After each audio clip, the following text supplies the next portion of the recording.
Guys, അപ്പോൾ ഇന്നൊരു shopping വ്ളോഗാണ്. അപ്പോൾ 2 ദിവസം മുന്നേ ഒരു get ready with me upload ആക്കിയിട്ടുണ്ടായിരുന്നു. അപ്പോൾ അതെല്ലാവരും കണ്ടു എന്ന് വിശ്വസിക്കുന്നു. അപ്പോൾ ഇന്ന് ഷോപ്പിംഗ് എന്താ ചോദിച്ചാൽ, അപ്പോൾ ഈ മാസം 27th എൻ്റെ ബർത്ത്ഡേ ആണ്. അതായത് നാളെ എൻ്റെ ബർത്ത്ഡേ ആണ്. അപ്പോൾ എനിക്ക് ഡ്രസ്സ് എടുക്കാൻ വേണ്ടി പോവാണ്. അപ്പോൾ ആദ്യം പ്രീതി സിൽക്കിലേക്കാണ് പോയത്. അപ്പോൾ ചേച്ചീൻ്റെ ഫെയർവെല്ലും എൻ്റെ ബർത്ത്ഡേയും ഒരു ദിവസമാണ് വരുന്നത്. അപ്പോൾ അവൾക്ക് സാരി എടുക്കാൻ വേണ്ടി പോയതാണ്. ഞാനും അമ്മയും ചേച്ചിയും കൂടെയാണ് ഡ്രസ്സ് എടുക്കാൻ പോയത്. നല്ല നല്ല അടിപൊളി കളക്ഷൻസ് ഉണ്ടായിരുന്നു അവിടെ സാരിയുടെ. ഞങ്ങൾ നല്ലൊരു സാരി പർച്ചേസ് ചെയ്തു. എന്നിട്ട് എനിക്ക് ഡ്രസ്സ് എടുക്കാൻ വേണ്ടി ഡ്രസ് വേൾഡിലേക്കാണ് പോയത്. അപ്പോൾ ആദ്യം തന്നെ ക്രോപ്പ് ടോപ്പിന് സെക്ഷനിലേക്കാണ് പോയത്. എന്നിട്ട് ഒരു ക്രോപ്പ് ടോപ്പും ബാഗിയാണ് എടുത്തത്. എടുത്ത ഡ്രസ്സിൻ്റെ വീഡിയോ ഞാൻ എൻ്റെ ബർത്ത്ഡേക്ക് പോസ്റ്റ് ചെയ്യുന്നതായിരിക്കും.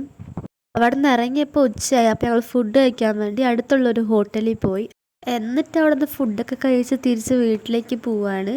നാളെ എൻ്റെ ബർത്ത്ഡേ വ്ളോഗായിട്ട് വരുന്നതായിരിക്കും. അപ്പോൾ എല്ലാവർക്കും ബൈ.